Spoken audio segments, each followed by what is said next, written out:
কুত্তা, তুই আমাকে কিস করলি কেন? কিস করবে না তো কি করবে? যতবার তোর কাছে আসি তোর ওই গোলাপি ঠোঁটজোড়া আমাকে যেন কাছে টানে। কুত্তা হারামি, তাই বলে আমার ঠোঁটে এইভাবে টর্চার করবি? তোর ঠোঁটজোড়া এতটাই মিষ্টি যে তোকে কিস না করে থাকতেই পারি না। তুই একটা বাজে ছেলে, তোর কখনো ভালো হবে না, তুই কখনো বউ পাবি না। বউকে চেয়েছি, তুই হলেই হবে। আর আমি তো বলে দিয়েছি আমি তোকে প্রচন্ড পরিমাণে ভালোবাসি। তুই বুঝিস না আমি তোকে ভালোবাসি না? তুই আমার ফ্রেন্ড আর তুই বলছিস তুই আমাকে ভালোবাসিস? দেখ, এটা কখনোই সম্ভব না। কেন সম্ভব না? আমাদের দুজনের জুটিটা কি দেখতে খারাপ, নাকি আমাদের দুজনকে একসাথে মানবে না বল? আমি অত কিছু জানি না, কিন্তু আমি তোকে ভালোবাসতে পারবো না, ব্যাস। আর তুই আমার সাথে এরকম করিস কেন সব সময়? তুই কেন জানিস না? আর কি রকম করি বলতো? আমি অত কিছু শুনতে চাই না, বলছি না আমি তোকে ভালোবাসি না।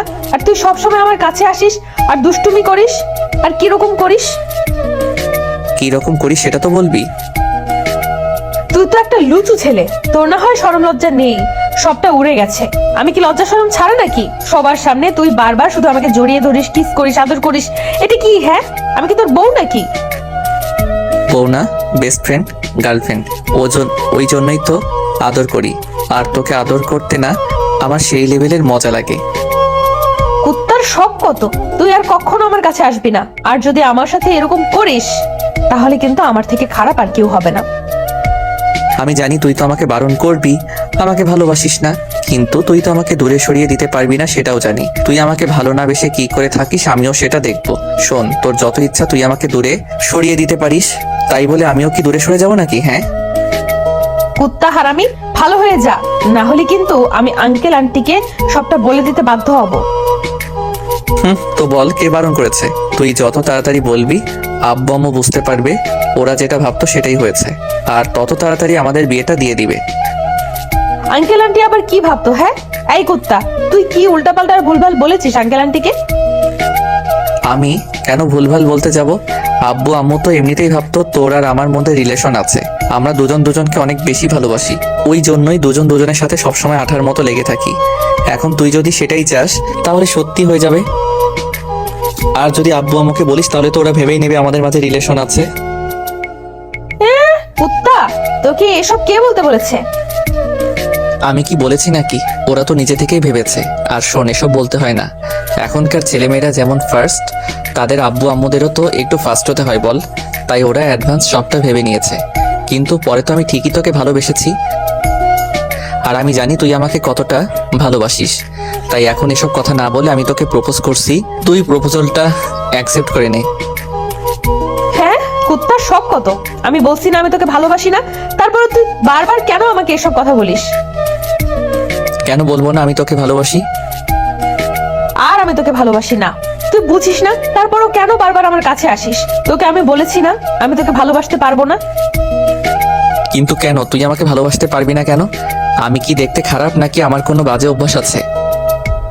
জানি না, কিন্তু আমি তোকে ভালোবাসতে পারবো না, ব্যাস।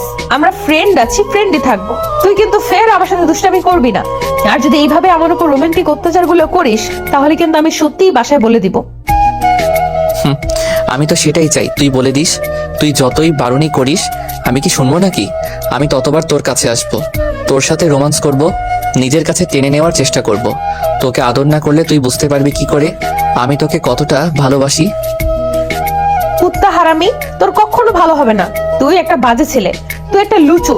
তুই সবসময় শুধু আমার ঠোঁটে কামড় দিস আর আমার ঠোঁটটার 12টা বাজিয়ে দিস। তোর ঠোঁটটা এতটাই মিষ্টি যে তোর কাছে না এসে থাকতে পারি না। তোকে আদর করতে ইচ্ছা করে, আর তার উপর তোকে কিস করলে ভুলবশত কামড় দিয়ে দেই। জান, ওই জন্য রাগ করে তুমি? কুত্তার আদে খেতে দেখো, জান বলছে। শোন, তোর এসব নাটক থামা। আমি বুঝতে পারছি তুই আমার সাথে মজা করছিস। কেউ তোর সাথে প্রেম করে না তো, ওই জন্য তুই আমার সাথে এইভাবে দুষ্টুমি করছিস, তাই তো? আমি তোর ফ্রেন্ড, তুই কিন্তু আমার সাথে এরকম করবি না, তাহলে কিন্তু আমাদের ফ্রেন্ডশিপটা নষ্ট হয়ে যাবে। তাই? সত্যি তো তুই আমাকে ভালোবাসিস না? তোর সত্যি মনে হচ্ছে আমি আদি খেতে দেখাচ্ছি, তোর সাথে দুষ্টামি করছি? কেউ আমার সাথে প্রেম করে না বলেই আমি তোর সাথে এরকম মজা করছি, তাই তো? আচ্ছা, একটা কথা বলতো, তুই কি সত্যি আমার সাথে ফ্রেন্ডশিপটা নষ্ট করে দিতে পারবি? আমার সাথে কথা না বলে থাকতে পারবি? একটা দিন আমার সাথে দেখা না করে পারবি থাকতে? জানি না, কিন্তু তুই আর আমার সাথে এরকম মজা করবি না, তাহলে কিন্তু আমি সত্যি আর কখনো তোর সাথে কথা বলবো না। আমি তোর কাছে না আসলে, তোকে ভালোবাসি কথাটা না বললে তোর খুব ভালো লাগবে তাই না? তোকে ডিস্টার্ব না করলে তুই ভালো থাকতে পারবি তো? হ্যাঁ পারবো, তুই আর কখনো আমাকে ডিস্টার্ব করবি না, আর এসব কথা বলবি না, আমার ভালো লাগে না এসব। ও বুঝতে পেরেছি, তোকে ভালোবাসি সেটা বুঝতে পারছিস না তাই তো? একটা সময় ঠিকই বুঝতে পারবি, কিন্তু আফসোস হচ্ছে তখন খুব বেশি দেরি না হয়ে যায়। কুত্তা, তুই আবারও সব কথা বলছিস? দেখ, তুই যদি সত্যি এসব কথা বলিস না, তাহলে কিন্তু আমি আর তোর সাথে যোগাযোগ রাখবোই না। না না, তোকে আর তেমন কিছু করতে হবে না। আসলে আমি তোর কাছে আসলেই এসব কথা বলতে থাকবো, আর তোর এসব কথা ভালো লাগে না, তাই ভাবছি তোর সামনে আর আসবো না। তাতে যদি তুই একটু ভালো থাকতে পারিস তাতেই আমি হ্যাপি। তুই একটা সময় না ঠিকই বুঝতে পারবি আমি তোকে কতটা ভালোবেসেছিলাম, কিন্তু আমি না তোকে বোঝাতে ব্যর্থ হয়ে গেলাম। আজকে 6টা মাস যাবত আমি তোকে বোঝানোর চেষ্টা করছি, তুই না বুঝতেই পারছিস না, কিন্তু একটা সময় না খুব বেশি ভালোবেসে ফেলবি আমাকে। আমি তোকে কখনোই ভালোবাসবো না, দেখিস, তোর মতো একটা কুত্তাকে ভালোবাসবো আমি? আমাকে না ভালোবাসলে অন্য কাউকে তো ঠিকই ভালোবাসবি। সে যদি তোকে মেনে না নেই, কষ্ট দেয়, তখন বুঝতে পারবি।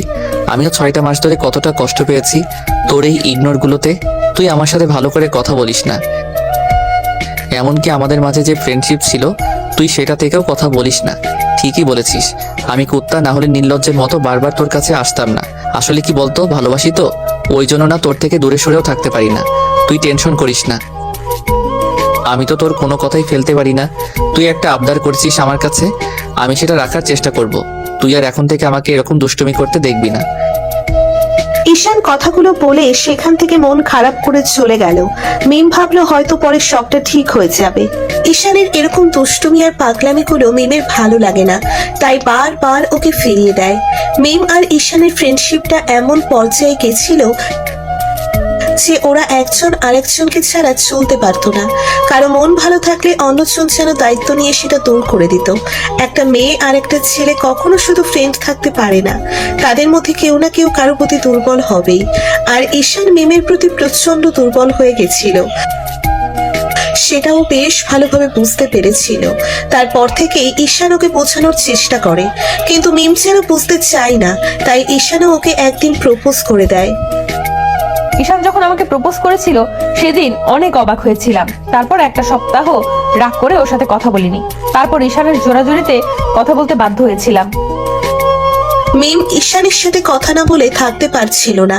ঈশান ভেবেছিল মিমকে অন্যভাবে বোঝাতে পারবে ওকে কতটা ভালোবাসে, তাই সময় অসময়ে মিমকে কাছে টেনে নেয় আর নিজের স্পর্শগুলো দিয়ে ভালোবাসাটা বোঝানোর চেষ্টা করে। মিম ততবারই রিয়াক্ট করে। আজকেও ঠিক তেমনটাই হলো। ওদের মাঝে কি কথা হলো সেটা তো আপনারা জানতেই পারলেন। তো এই ঘটনার পর 7টা দিন ঈশান আর কলেজে যায়নি, মিমের সাথেও দেখা করেনি, এমনকি যোগাযোগটাও করেনি। ঈশান ভেবেছিল মিম হয়তো নিজে ওর সাথে যোগাযোগ করার চেষ্টা করবে, কিন্তু মিম ডেকে ওর ইচ্ছে করে ওকে আর কল করেনি। ভেবেছে হয়তো কল করলেই ওইভাবে দুষ্টুমিগুলো করবে। ঈশানের বেশ খারাপ লাগছিল, তাই ঈশানও রাগ করে ওর সকল যোগাযোগের মাধ্যমগুলো বন্ধ করে দেয়। মিম 10টা দিন পর বুঝতে পারে ও কিছু একটা খুব মিস করছে, কারণ ঈশান ওর লাইফের কতটা জুড়ে আছে সেটা শুধু ওই জানতো। কিন্তু রাগ আর অভিমানের কারণে ঈশানের এরকম কর্মকাণ্ডে ও রেগে গিয়ে ওকে দূরে সরিয়ে দিতে চাইছিল। যখন দূরে সরে গেছিল, ওর সাথে যোগাযোগ করছিল না, তখন ও খুব ভালো আছে ভেবেছিল। কিন্তু 10টা দিন পর্যন্ত যখন ঈশান আর দেখতে পেল না, ওর সাথে যোগাযোগ করলো না, তখন মিমের খুব খারাপ লাগলো। ভাবলো ঈশান কষ্ট পেয়েছে, তাই ওর সাথে যোগাযোগ করার চেষ্টা করলো। কিন্তু ঈশানের নম্বর ফেসবুক, হোয়াটসঅ্যাপ, মেসেঞ্জার সব জায়গা থেকেও ডিঅ্যাক্টিভ হয়ে গেছে আর নম্বরগুলো বন্ধ করে রেখেছে। ঈশান ভেবেছে সম্পর্কটা হওয়ার কখনো সম্ভব না, তাই ওকে আর ডিস্টার্ব করবে না। আরো একটা সপ্তাহ কেটে গেল এর মাঝে। ঈশানের মিমের সাথে দেখা হয়নি, তাই ও বেশ অস্থির হয়ে আছে। তারপর উপায় না পেয়ে শেষ পর্যন্ত ওর বাসায় চলে আসে। ঈশানের আম্মু ওকে দেখে অনেকটা খুশি হয়, ওকে নিয়ে বসিয়ে দেয়। তখন মিম বলে, আন্টি, তোমার ছেলে কোথায়? কি জানি, সেই সকালে বের হলো, কিছু তো বলেও বেরোলো না। আচ্ছা তুমি ওয়েট করো, আমি ওকে কল করছি। না না থাক, কল করতে হবে না। আসলে ওর সাথে কয়েকটা দিন যাবত যোগাযোগ নেই, ওর নম্বরগুলো বন্ধ করে রেখেছে, তাই ওর কিছু হলো কিনা সেটা জানার জন্য আসছিলাম। না না, বাদর ছেলে আবার কি হবে, তুমি টেনশন করো না, ওর কিচ্ছু হবে না। শোনো, আমি ওকে কল করছি, তুমি একটু বসো। আম্মু ঈশানকে কল করলো ও রিসিভ করে বলল, আম্মু বলো কি হয়েছে? কি আর বলবে, বাসায় গেস্ট আসছে আর তুমি কিনা বাসার বাইরে এভাবে ঘোরাঘুরি করছো।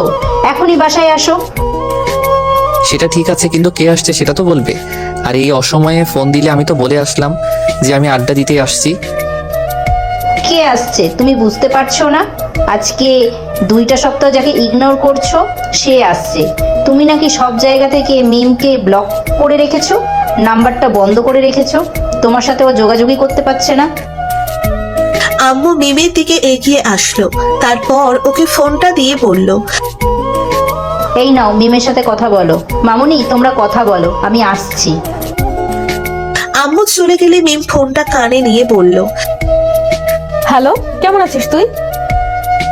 মিমের কথা শুনে ঈশান চুপ করে রইল। মিম আবারও ওর সাথে কথা বলার চেষ্টা করলে ঈশান কলটা কেটে দিল।